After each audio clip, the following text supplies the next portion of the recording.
Hi Aquarius, welcome to your September 2019 love reading. It's Raina here. So let's see what is happening for you.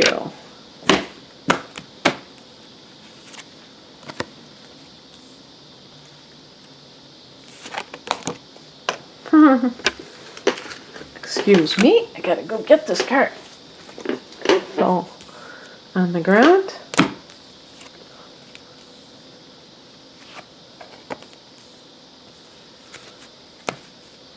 Yeah, I wondered. I just did Taurus's reading and I thought I got like an Aquarius, so maybe that's a Taurus that is not quite how they should be. Okay. The heart of the matter is the Magician card. I just got this. Did I get this for Taurus too? That would be weird. But the Magician card is a card of kind of yeah, I think I did get this for Taurus. I wonder if there is something going on between Taurus and Aquarius.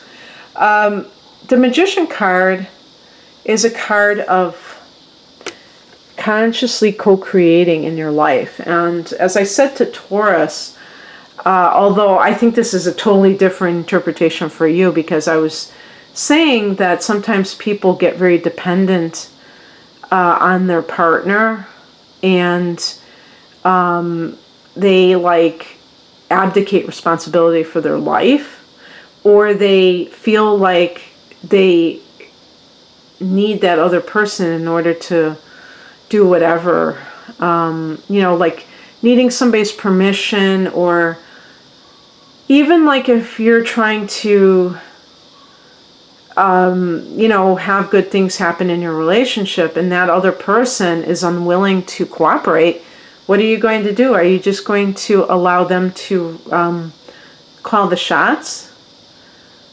And are you just going to live an unhappy life because somebody else doesn't want to participate fully in the relationship? But I don't think most Aquarians are like this. Most of you, unless you have the moon in Pisces or Libra or maybe Taurus, I don't know, you're pretty individualistic. So for you, if you're single, it may be like, how do I meet somebody? You might just think that everything is predetermined or it's fate, and that there's nothing really that you can do. But actually, I think there's a lot you can do. Get clear on what you want from a relationship first and foremost. And also, if you're in a relationship and it's not how you want it to be, don't just settle for less. Realize that you can manifest your soulmate. Hey, maybe I should plug my ebook. I have an ebook called Manifest Your Soulmate. My partner's always telling me that I don't plug it enough. And, this is a perfect opportunity, I guess. This is the first time I've done it with this set of readings. But yeah, I have a book called that, but it's like, it's not just some kind of hocus pocus, like pulling a rabbit out of a hat. This is about conscious co-creation. Your intention for what it is that you want, and your belief that you're deserving of having it, Aquarius, and that it's possible. If you don't have the belief that it's possible, think about your sign, your card in the major arcana, the star card. The star card is connected to Aquarius, and it's faith in unseen forces. And if you are the kind of person that is very skeptical and it's like, I'll believe it when I see it. No, I'll see it when I believe it. That was Dr. Wayne Dyer who wrote a book called that. You'll see it when you believe it. When you dream up your perfect partner, then they will appear in your life. That kind of deal. In the past position, we have the Ten of Wands. And I've been getting this card, and I'm not surprised in love readings, because this is, you know, the card of somebody who is carrying the weight of the world on their shoulders. And in relationships, the weight of the world on your shoulders is being the one who assumes responsibility for the relationship. I think in many cases, women tend to do this when they are in relationships with men. They tend to be the ones who keep everything afloat. And I don't think that's necessarily always a sign that the relationship is bad. I just want to make that clear.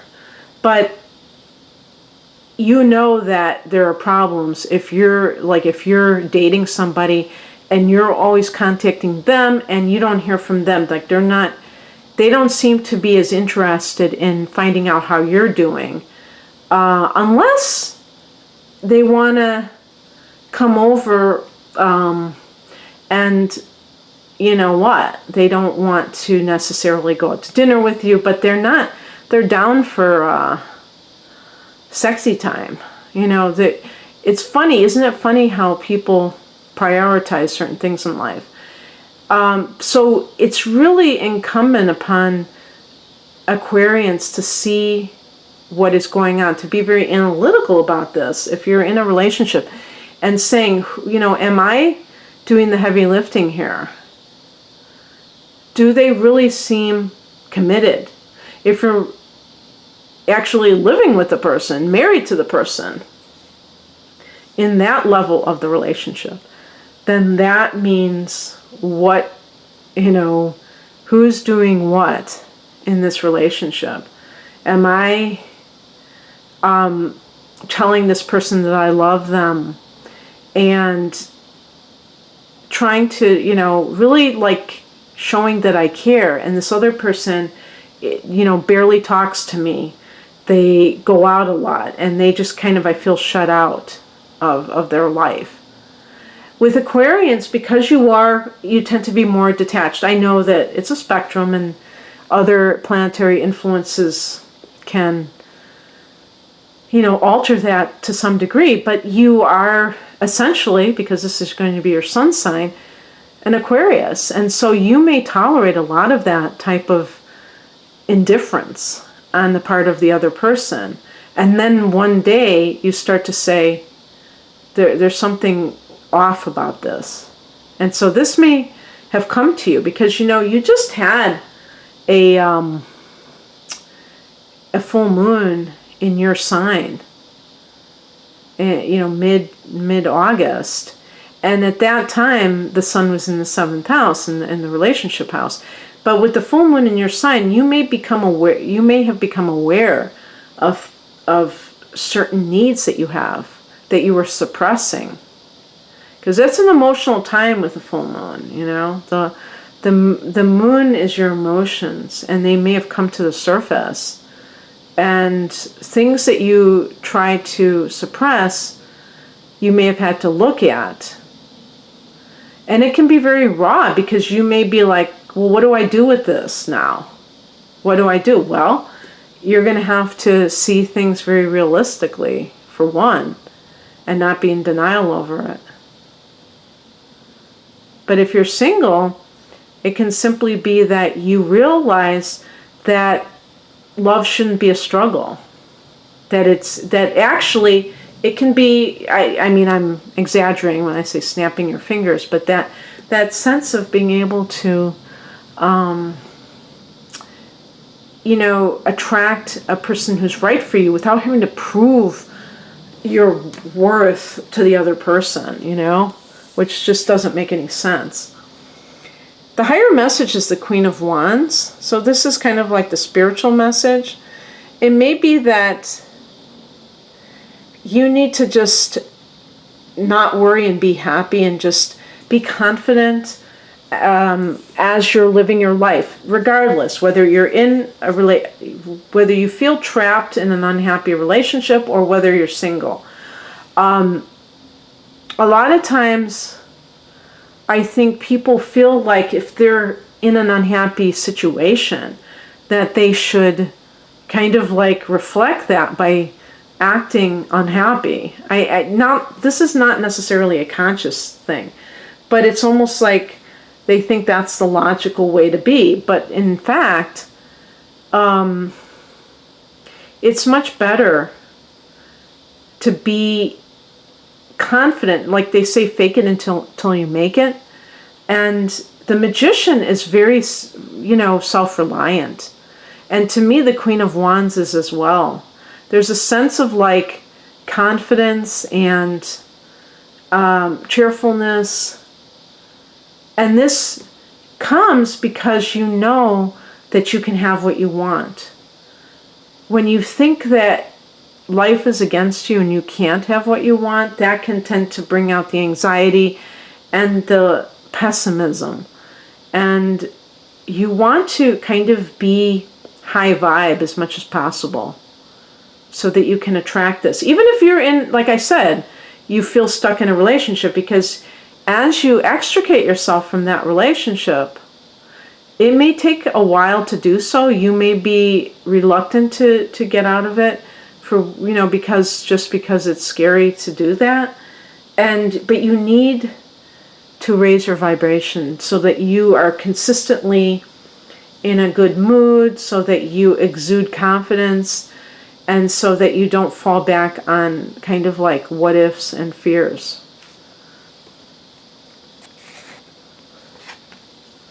What crosses you is the Knight of Pentacles.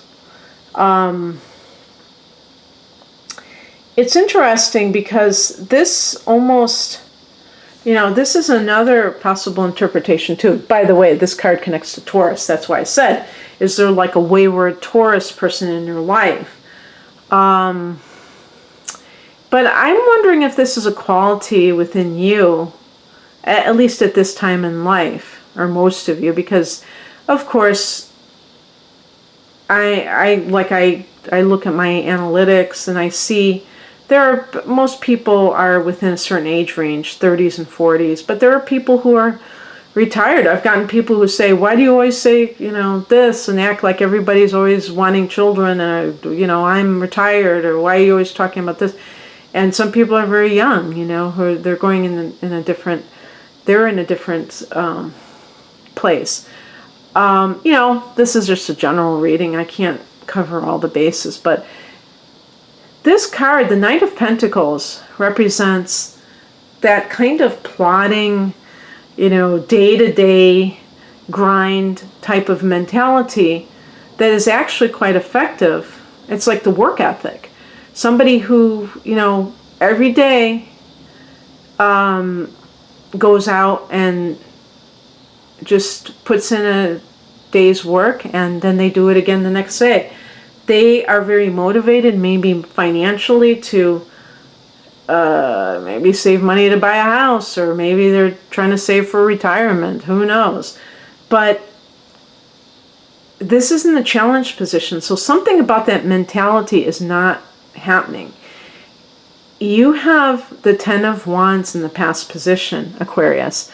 So it could be that you're in this sort of a zone where you're working long hours, for instance. The Ten of Wands can be overwork, maybe risking burnout. That's how much you're working. If there's something along those lines, maybe the Queen of Wands is saying that you have a supervisor or boss who would be sympathetic to you if you were to tell her that you are feeling like it's too much, and that you could possibly, that it wouldn't jeopardize your job. And the reason I say this is because even if this is, also talking about your own well-being, it's also, if you're looking for love, how can you find it if you're working all the time? It's funny how people think they can have it all and not alter their life. It doesn't really make any sense. What's coming in is a Tower card. Now, this could be a wake-up call for those people that I just said. If people don't honor their body, if they feel tired, A wake-up call can be having that burnout and then being forced to be on the sidelines. So, these readings to me are not supposed to be really predicting what's happening, but it could be showing some of the possibilities that you have the power to change if you know that they're true for you. In relationships, the Tower card can be a release. You may be resisting leaving somebody, and then perhaps they leave you, and you're like, blindsided, and you're like, I never thought that was going to happen. I was supposed to leave them, and they ended up leaving me. And you'll tell everybody that you know that you never saw it coming. And yet, you may have been thinking about doing the same thing. When you know that you need to make a change and you don't do it, the universe will do it for you. But it could be a lot messier because it's not self-directed. Going back to the magician. The magician is self-empowered and coming from an intentional place, not randomly going through life and just hoping for good stuff to happen. The magician is like making it happen. The outcome is the Queen of Pentacles. This is a card that's associated with home and, comfort of home. In some cases, we have two queens here. So if you're like a mother who is with your kids and you feel like you're not really a family because your partner is not really invested in the relationship. This is a card of, it's like being that homemaker, but in a very fulfilled sense of the word. So even like, for instance, if the Tower card is like, okay, you're forced to rest or you're forced to do something, the nice thing is you can still enjoy being at home. You may not have the relationship that you want, but you know that you can attract better in the future because you're, the thing is you're seeing that you hold the power. And the same thing if you're single, the Queen of Pentacles is a very domestic card. So we have two queens here. Maybe you're looking for that person that you want as a partner. Maybe you didn't even know you wanted to start a family. The Tower card could be falling in love at first sight. It just hits you, this person, out of nowhere. Again, because you're in this zone of like manifestation. Okay, Aquarius, that's what I have for you. I hope that you enjoyed this. If you'd like a personal reading, the link is below. My website is rainamoonastrology.com. Take care. Bye.